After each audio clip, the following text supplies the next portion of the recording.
Okay, we are going to go through the model structures for the kidney. I call them sometimes mannequin structures, but models. When you're in a lab, you look at models of the real organs, do the best that we can with that anyway. So where I am, this is under the week 7. This is under the urinary reproductive labs.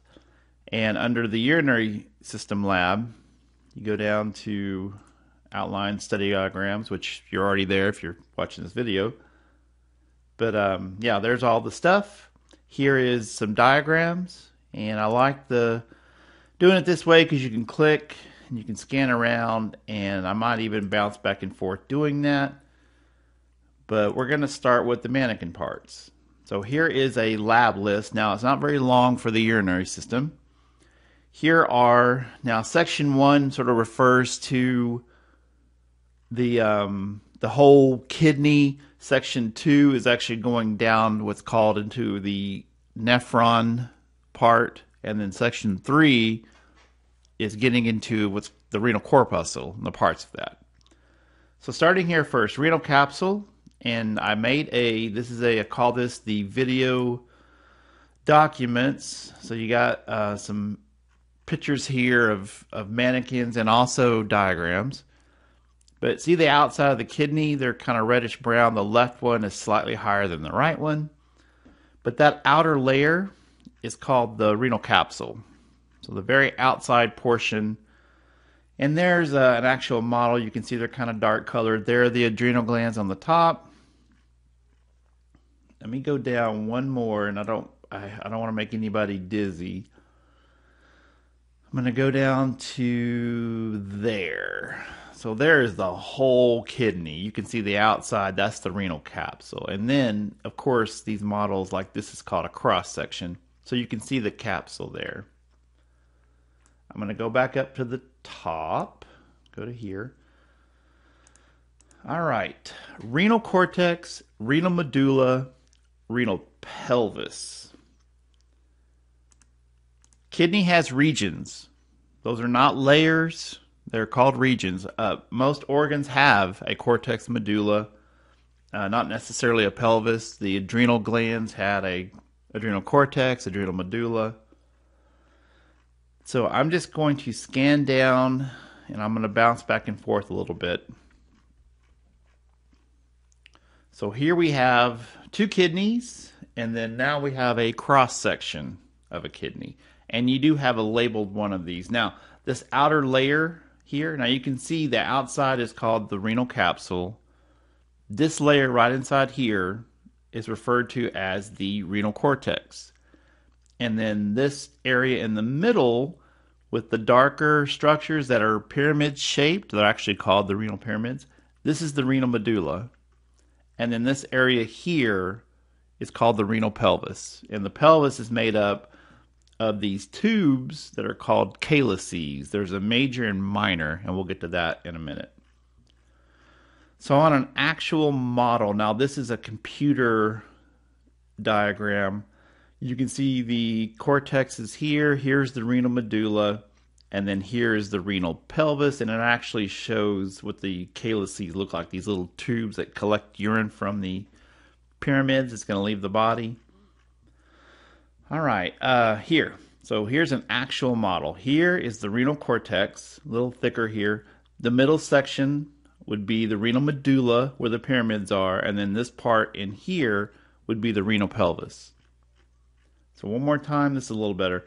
Renal cortex, middle section, renal medulla, and this part with the calyces, the blue, not the vessels, is the renal pelvis. The renal pyramids and renal papilla. Now I can stay right here. The pyramids are these little dark structures, and they're made of collecting ducts. And the very tips of these are called the renal papilla. The renal papilla are the ones connecting to what are called the calyces, those tubes that I was telling you about. So I'm going to go back over to our document. You can see the renal pyramids here. And let me see if this is a little better view. We'll You can see them here. You can find them just about in any diagram immediately. You can see in our computer generated one here. Here are the renal pyramids. See the lighter area, and it's kind of like an apex? That's actually supposed to represent the renal papilla. And the renal papilla are connecting to these little tubes that are called the minor calyces. Urine forms out here, and it starts draining down through the pyramids, and then it's going to empty into these smaller tubes that are called calyces. And one more, well, that's the diagram we have on our outline. Renal columns represent the tissue between the pyramids. And what happens is you have some vessels that go up between that. You can see in this particular diagram, here's a vessel here, and there's some vessels there. They go up. That's where the renal columns are. It's the tissue between the pyramids. Now, on our diagram, it's a little hard on sometimes these mannequin diagrams, like this one, for instance. They don't leave a whole lot of space, but see the area here where you have, these are called the interlobar veins and arteries. That's where the renal columns would be. Calyces, major and minor. And see the smaller tubes like that are connected to the papilla? Those are the minor calyces or minor calyx, singular there. The major are like this area in here and this area going this way. It's usually about 2 of those that are going up and down. On here you can see, look, this area in here would be like a major calyx, and then all of these smaller ones would be the minor calyx.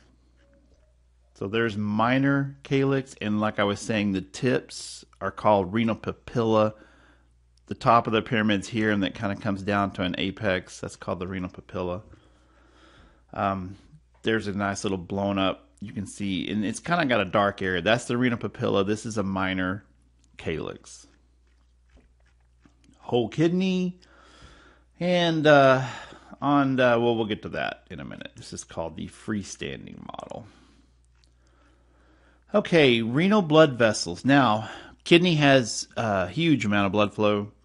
The ones coming in here, and I'm going to, and I believe this is the same diagram that I provided for you, multiple locations.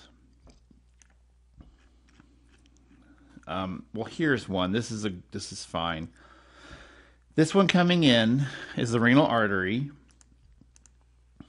Same thing here, renal artery. Renal vein is the blue right there. So this would be the renal vein. It's showing the arrows, the blood flow's coming in. Veins, of course, are carrying blood back towards the heart. So the blood that's gone through the kidneys and gotten filtered is now leaving through the veins. Now, the interlobar artery and vein, we're actually going to skip a branch. Those are the vessels that go up where the renal columns are. They go up between, like right here, they go up between the pyramids. And those are ones you usually can find right away on a model diagram, a mannequin part. You can see those, look. So here, see these coming up this way? Here's 2 pyramids. Let me do another picture. There. That's the interlobar artery. The blue would be the interlobar vein. And then what happens is those come up, and it's going to a different region of the kidney, so it gets a different name. The ones that make the little circles at the top of the pyramid are called the arcuate artery and veins. If you get a little closer, you can see the blue. That's an arcuate vein. This is called an arcuate artery. I'm going to back that up. And you can see in that picture too. See the arcs at the top? Now the interlobular artery and veins are these that are found in the cortex, the smaller branches that are coming up that way. And that's what these are representing. So there's an artery, and then only challenge with models, sometimes don't always have every single vessel, but you can see a blue there. That's an interlobular vein. This is an interlobular artery.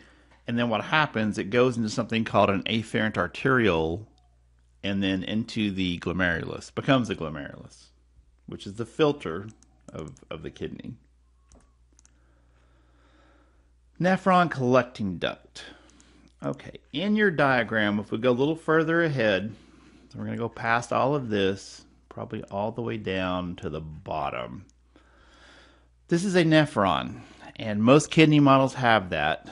So it starts here and it goes all the way around like this to here. Well, to about right here, I would say. This part in the middle is called a collecting duct. That's not part of the nephron. But this whole thing, including this loop, and it goes about to there, is a nephron. Do have a model version of this. It's okay. I'm going to back this up a little bit. So the first thing, well, okay, you see what it is. The yellow represents the collecting ducts. The orange represent what are called the proximal tubes. This is the renal corpuscle, and then the different off-colored, looks like purple, kind of represent the distal tube, and we'll get to that in a minute. Now, section 2, renal corpuscle, the proximal convoluted tubule, the nephron, the descending limb, ascending limb, and then this is all parts of what is called a nephron, like I was saying. All right, so based on that, pretty good, diagram, a textbook diagram. If you get closer on this is an actual model. You can see a renal corpuscle. You can see the orange. It's all the bends. That represents what's called the proximal convoluted tubule. It then comes down here into what is called the nephron loop, and you can see where it kind of stops, and then here is the loop. It comes all the way down. This is the descending limb, and then when it comes back up, that's the ascending limb. And it comes around to this point, and then it starts getting all the bends in it again. This represents what's called the distal convoluted tubule. That leads into this yellow area, which is a collecting duct. And the collecting duct, like I was saying, this would be the middle part of the kidney. The renal pyramids are basically these ducts, big collection of those collecting ducts. And then that goes down and dumps into a minor calyx, which then goes to major calyx, which then goes to the ureter. All right, so I showed you all this in a diagram. As far as cortex, medulla, and this was in our earlier section. See, here's the cortex, here's the medulla. The majority of these nephrons are found in the cortex. They're called cortical nephrons. There are medullary nephrons, not very many. But you can see how the setup is. Here's the corpuscle, there's the glomerulus and the capsule. There's the proximal. There's the loop that comes descending, ascending, and then here's the collecting duct. Not quite as long. And on here, they're not really that twisted, but okay, so last section. Section 3, which is called the glomerular capsule. Well, renal corpuscle and all the parts of it. In fact, we'll just stay right here. Glomerular capsule is the part that surrounds the glomerulus, which is this middle part. All these bends here is called the glomerulus. That's the filter. The arrows are showing filtrate forming, and it's being captured by the glomerular capsule. The afferent arteriole is this one coming in this way, and then it becomes the glomerulus. It gets even smaller. The dimensions get smaller. This one leaving is the efferent arteriole.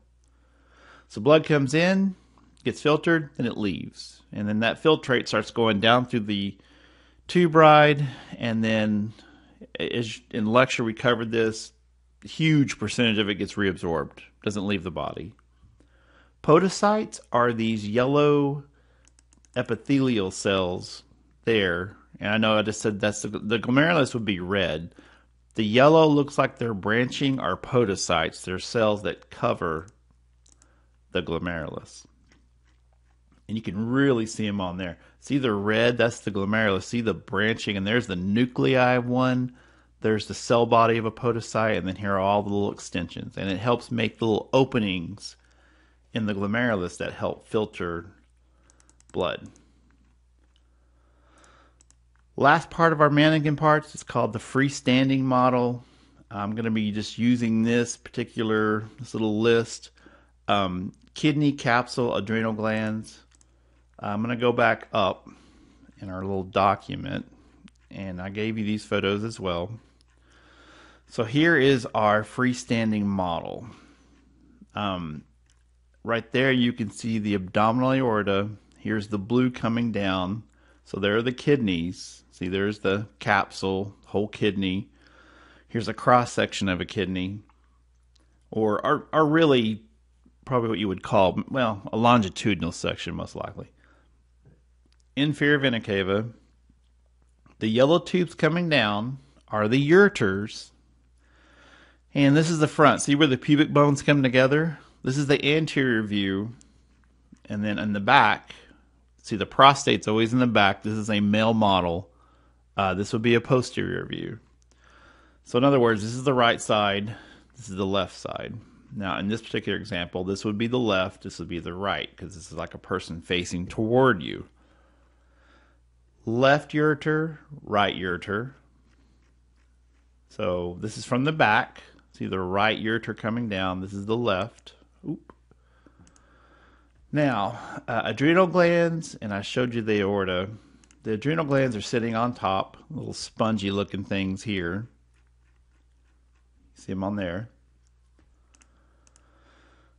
I showed you the two big vessels, the left and right ureters, showed you that. Bladder, rugae, trigon. Now, on here, sorry, wrong way, front view, this is the bladder, and this is a back view of the bladder.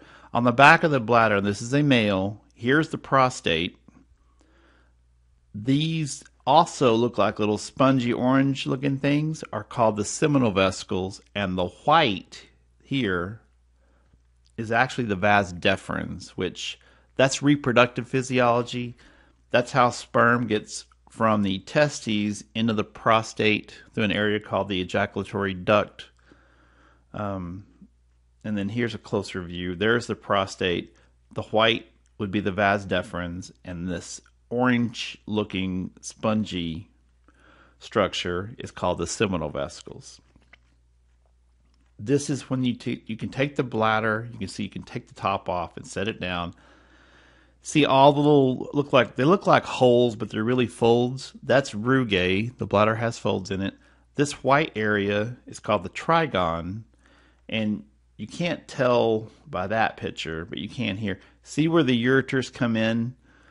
Well, they empty urine in those areas marked with the numbers. So the ureter openings. And so urine flows in this flat area called the trigon. And then this part, now it's kind of marked orange here, that represents the urethra. And then on each side of that, this is the prostate. Bad design. Urethra, the prostate gets larger as men get older, and it pinches that off. But that's the prostate gland. All right, and that is everything. And I believe, yes, and we went right on to that. But that's our freestanding model. You can even see what's supposed to be like the detrusor muscle there. But those are all of the urinary parts of the mannequin.